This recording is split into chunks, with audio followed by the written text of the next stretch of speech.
মামাটি ডাকছে তারেক রহমান আসছে মামাটি ডাকছে মামাটি ডাকছে পাকিস্তানের দালালেরা হুঁশিয়ার অবিসংবাদিত দেশ মাতা জনতার বাবু তোমার কাছে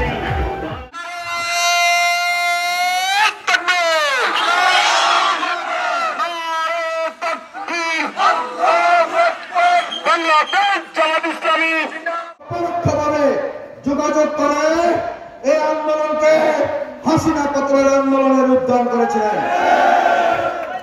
আর